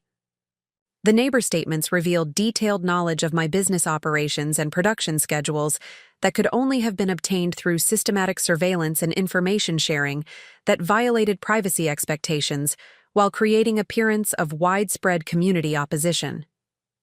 Margaret Phillips, who lived in the house directly adjacent to ours, had provided a written statement describing constant noise from metalworking equipment and frequent commercial deliveries that disrupted the peaceful residential character of our neighborhood. The characterization was both exaggerated and misleading, since my workshop was located in a basement space with professional soundproofing, and my suppliers typically made deliveries during normal business hours no more than twice weekly. The statement also included complaints about inappropriate commercial signage that referenced the small, tasteful placard in my garden workshop window that identified the space as Meridian Design Studio, fully compliant with home business. Signage regulations that permitted identification markers smaller than 6 square feet. The criticism suggested that any visible acknowledgement of business activities was problematic, regardless of regulatory compliance. Most troubling was Margaret's detailed knowledge of my production processes and customer relationships that indicated ongoing surveillance and information gathering that extended far beyond casual neighbor observation. Her statement included references to specific custom orders, delivery schedules, and client communications that suggested access to confidential business information that David had apparently shared to build support for regulatory intervention. The campaign had been coordinated with similar precision throughout our social and professional community, utilizing David's extensive network of business relationships and civic connections to create appearance of widespread concern about home-based businesses that required immediate regulatory attention and enhanced enforcement procedures. Robert Henderson, David's business partner and fellow Chamber of Commerce board member, had filed a separate complaint with the county tax assessor's office, alleging that Meridian Designs represented commercial activity that required reclassification of our residential property for higher tax assessment rates. The complaint suggested that my workshop space and business operations had increased property value in ways that warranted commercial taxation levels rather than residential rates. The tax implications were potentially devastating, since commercial property assessment could increase our annual tax burden by $15,000 to $20,000, while creating precedents that would affect other home-based entrepreneurs throughout the county. The timing was particularly problematic because tax reassessment procedures could take months to resolve, while creating uncertainty that would affect my ability to plan business expansion and investment decisions. The coordination between zoning, violations, and tax reassessment created compound pressure that would require substantial time and financial resources to address through legal representation and administrative appeals processes. The complexity of defending against multiple regulatory challenges simultaneously was designed to overwhelm my ability to maintain business operations while providing legal remedies for supposed violations. The most sophisticated element of David's campaign involved manipulation of the Home Business Advisory Committee's regulatory review process to create new restrictions that would retroactively eliminate the legal foundation for Meridian designs while affecting numerous other home-based enterprises throughout Westchester County. The proposed rule changes would limit production activities, restrict delivery volumes, and require commercial-level licensing and insurance that would make small-scale manufacturing economically unfeasible. The committee meetings where these regulations were discussed and developed occurred during weekday afternoon hours when most working people could not attend to provide input or opposition to proposed changes. David's professional schedule allowed him to participate actively in regulatory development, while other committee members with potential conflicts of interest or business concerns were unable to engage meaningfully in policy formation. The proposed regulations were crafted with legal sophistication that addressed legitimate municipal concerns about residential zoning, while creating practical barriers that would eliminate home-based manufacturing businesses without appearing to target specific enterprises or industry sectors.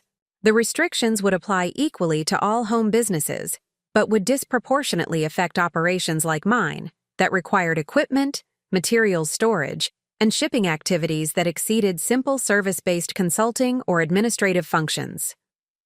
The public hearing process for these regulatory changes was scheduled with minimal advance notice and limited publicity that ensured most affected business owners would be unaware of proceedings that could eliminate their livelihoods through administrative action rather than transparent democratic deliberation. The timing coincided with holiday shopping seasons, when many home-based entrepreneurs were focused on fulfilling customer orders rather than monitoring municipal regulatory proceedings.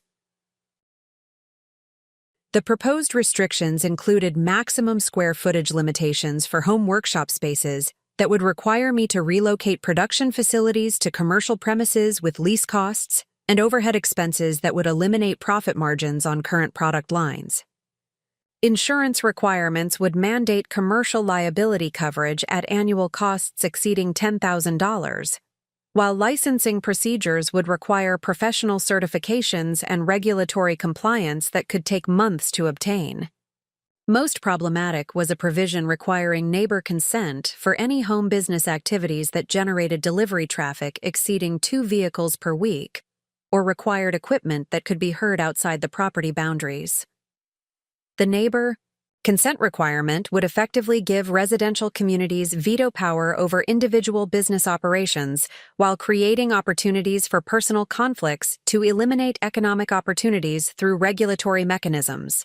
The environmental review component of the proposed regulations included requirements for professional assessments of potential impacts from business activities on air quality, noise levels, and traffic patterns that would cost thousands of dollars to complete, while providing additional grounds for restricting or eliminating home-based manufacturing operations. The cumulative effect of these proposed regulations would eliminate most existing home-based production businesses while preventing new entrepreneurs from establishing similar operations within residential districts. The economic impact would disproportionately affect women entrepreneurs and immigrant business owners who often began enterprises from home locations before accumulating resources necessary for commercial space leasing and equipment investment. The regulatory campaign represented David's most sophisticated attempt to eliminate my business success through institutional mechanisms that would appear to result from legitimate policy concerns rather than personal vendetta designed to eliminate specific competitive threats or preserve traditional power dynamics within our marriage. The irony was that David's professional expertise in regulatory analysis and policy development had enabled him to identify vulnerabilities in municipal regulations that could be exploited to achieve personal objectives while maintaining public service appearance that enhanced his reputation as community leader concerned about appropriate development and zoning compliance. The response to these coordinated attacks required legal representation and professional advocacy that consumed substantial financial resources while demanding time and attention that should have been devoted to business development and customer service activities. The stress of defending against multiple regulatory challenges while maintaining production schedules and customer relationships was creating unsustainable pressure that threatened both business viability and personal health. More concerning was the realization that David's institutional campaign could succeed regardless of the merit of his complaints or the legitimacy of proposed regulatory changes. The administrative burden of defending against government investigations and regulatory compliance challenges could destroy small businesses even when the underlying allegations were unfounded or motivated by personal rather than public interest considerations. The political implications extended beyond my individual situation to encompass broader questions about municipal policy development and the potential for established business interests to manipulate regulatory processes to eliminate emerging competition or preserve market advantages through governmental intervention rather than competitive excellence. The anniversary dinner was approaching as potential culmination of escalating warfare that had evolved from personal sabotage through business interference to institutional manipulation that threatened not only my entrepreneurial success, but the broader ecosystem of home-based businesses that provided economic opportunities for individuals who lacked resources for traditional commercial enterprise development. The Forbes interview that would eventually validate my achievements was still months away, but the regulatory attacks David had initiated would need to be defeated before that recognition could be meaningful for business expansion or industry influence. The survival of Meridian Designs had become dependent on my ability to engage successfully in political and legal battles that I had never anticipated would be necessary for protecting the right to operate an ethical and successful small business from my own home. The public hearing that would determine the fate of Meridian Designs and dozens of other home-based businesses throughout Westchester County took place on a cold Tuesday evening in November, 3 weeks before the anniversary dinner that would mark the culmination of David's campaign to eliminate my entrepreneurial success through institutional mechanisms. The Westchester County Municipal Building's main conference room had been configured to accommodate the unusually large audience that had gathered to address proposed home business regulations that would The proposed restrictions included maximum square footage limitations for home workshop spaces that would require me to relocate production facilities to commercial premises with lease costs and overhead expenses that would eliminate profit margins on current product lines. Insurance requirements would mandate commercial liability coverage at annual costs exceeding $10,000, while licensing procedures would require professional certifications and regulatory compliance that could take months to obtain. Most problematic was a provision requiring neighbor consent for any home business activities that generated delivery traffic exceeding 2 vehicles per week, or required equipment that could be heard outside the property boundaries. The neighbor consent requirement would effectively give residential communities veto power over individual business operations while creating opportunities for personal conflicts to eliminate economic opportunities through regulatory mechanisms. The environmental review component of the proposed regulations included requirements for professional assessments of potential impacts from business activities on air quality, noise levels, and traffic patterns that would cost thousands of dollars to complete, while providing additional grounds for restricting or eliminating home-based manufacturing operations. The cumulative effect of these proposed regulations would eliminate most existing home-based production businesses while preventing new entrepreneurs from establishing similar operations within residential districts. The economic impact would disproportionately affect women entrepreneurs and immigrant business owners who often began enterprises from home locations before accumulating resources necessary for commercial space leasing and equipment investment. The regulatory campaign represented David's most sophisticated attempt to eliminate my business success through institutional mechanisms that would appear to result from legitimate policy concerns rather than personal vendetta designed to eliminate specific competitive threats or preserve traditional power dynamics within our marriage. The irony was that David's professional expertise in regulatory analysis and policy development had enabled him to identify vulnerabilities in municipal regulations that could be exploited to achieve personal objectives while maintaining public service appearance that enhanced his reputation as community leader concerned about appropriate development and zoning compliance. The response to these coordinated attacks required legal representation and professional advocacy that consumed substantial financial resources while demanding time and attention that should have been devoted to business development and customer service activities. The stress of defending against multiple regulatory challenges while maintaining production schedules and customer relationships was creating unsustainable pressure that threatened both business viability and personal health. More concerning was the realization that David's institutional campaign could succeed regardless of the merit of his complaints or the legitimacy of proposed regulatory changes. The administrative burden of defending against government investigations and regulatory compliance challenges could destroy small businesses even when the underlying allegations were unfounded or motivated by personal rather than public interest considerations.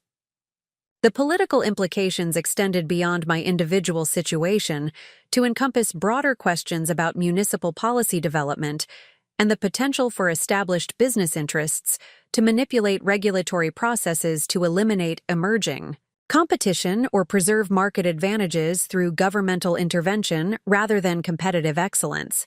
The anniversary dinner was approaching as potential culmination of escalating warfare that had evolved from personal sabotage through business interference to institutional manipulation that threatened not only my entrepreneurial success, but the broader ecosystem of home-based businesses that provided economic opportunities for individuals who lacked resources for traditional commercial enterprise development.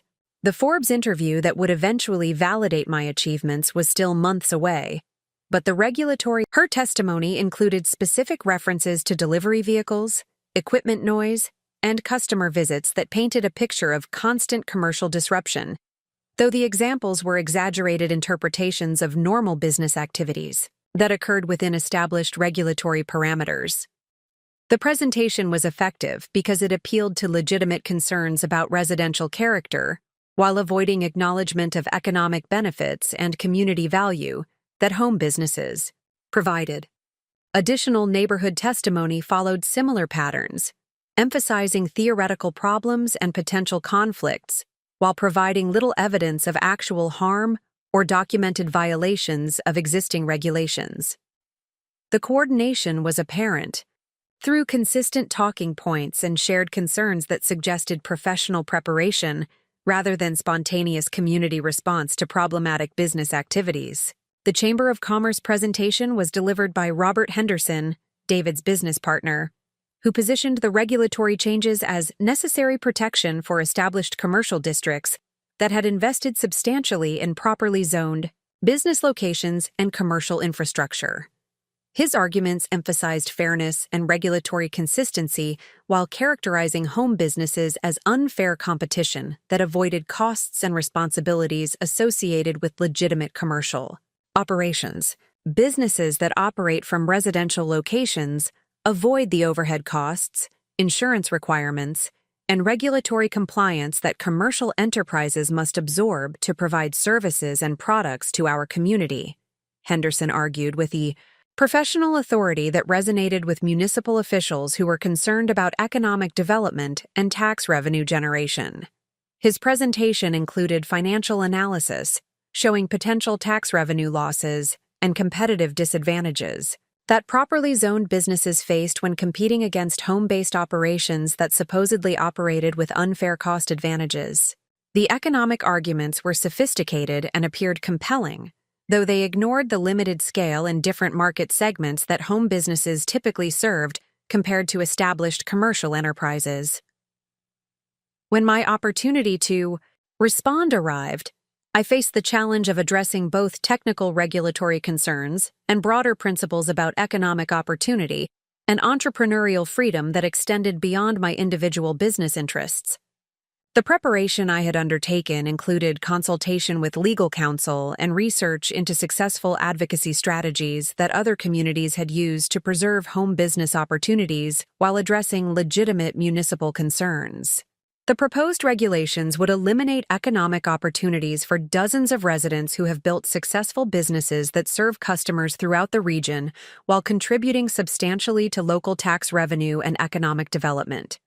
I began, speaking directly to municipal officials while maintaining awareness of the community members whose livelihoods depended on the outcome of these proceedings. My presentation included financial documentation showing that Meridian Designs alone generated over $40,000 in annual local tax revenue while purchasing supplies and services from numerous regional vendors, creating economic multiplier effects that benefited the entire business community. The data demonstrated that home businesses contributed significantly to economic development rather than detracting from commercial district vitality.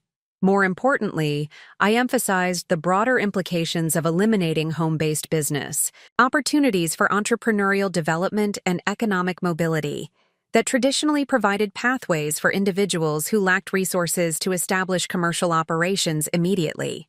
The regulatory restrictions would disproportionately affect women, immigrants, and young entrepreneurs, who typically began businesses from home locations before accumulating capital necessary for commercial space leasing and equipment investment. These regulations would eliminate the entrepreneurial ladder that has enabled countless residents to build successful businesses that eventually expand into commercial locations and employ additional workers, I explained, referencing examples of local businesses that had begun as home-based operations before growing into significant commercial enterprises that now contributed substantially to economic development and employment opportunities. The educational component of my presentation addressed misconceptions about home business operations by explaining the professional standards and regulatory compliance that legitimate enterprises maintained while operating from residential locations. The soundproofing, waste management, insurance coverage, and safety procedures that Meridian Designs implemented exceeded requirements for many commercial operations, while ensuring that residential neighborhood character was preserved. The community testimony that followed revealed unexpected support from residents who had discovered the economic and social benefits that home businesses provided through direct experience as customers, suppliers, or collaborative partners. Jennifer Walsh, the marketing executive who had become both customer and advocate for Meridian Designs, spoke passionately about the quality and ethical standards that distinguished home-based artisan businesses from mass-produced alternatives. The jewelry I purchased from Rebecca represents not just beautiful craftsmanship, but authentic social responsibility that connects me to traditional techniques and ethical sourcing practices that I cannot find from commercial retailers, Jennifer explained with enthusiasm that demonstrated genuine appreciation for unique value that home businesses could provide to sophisticated customers seeking alternatives to mainstream commercial options. Her testimony was supported by other customers who described the personal relationships and customized services that home businesses offered compared to impersonal commercial transactions that dominated mainstream retail experiences. The emotional testimony created compelling contrast to technical arguments about zoning compliance and regulatory consistency. Local supplier testimony provided additional perspective about economic benefits that home businesses generated through purchasing, relationships, and collaborative projects that supported multiple enterprises throughout the region. James Morrison, who operated a recycled metals processing facility, explained how partnerships with ethical jewelers like Meridian Designs had enabled his business to develop specialized services and expand market opportunities. Home-based artisan businesses represent some of our most innovative and socially responsible customers, Morrison stated with professional authority that resonated with municipal officials who were interested in promoting sustainable economic development and environmental responsibility within their jurisdictions. The most powerful testimony came from Maria Santos, who had traveled from Peru specifically to address the committee about the international impact of ethical sourcing relationships that connected traditional craftspeople with American entrepreneurs who appreciated quality and social responsibility. Her presentation, delivered through a translator, humanized the global implications of local regulatory decisions. When businesses like Meridian Design succeed, entire communities in my country benefit through fair wages, education programs, and environmental protection initiatives that would not exist without these partnerships. Maria explained with quiet dignity, that created profound emotional impact in the hearing room. The municipal officials' questions revealed the complexity of balancing legitimate regulatory concerns with recognition of economic benefits and entrepreneurial opportunities that home businesses provided. Several committee members expressed appreciation for the educational value of the hearing, while acknowledging the difficulty of developing regulations that addressed community concerns without eliminating valuable economic activities. David's opportunity to respond came near the end of the comment period, when he addressed the committee with prepared remarks that emphasized public safety and regulatory consistency, while avoiding direct reference to his personal interest in eliminating my business success.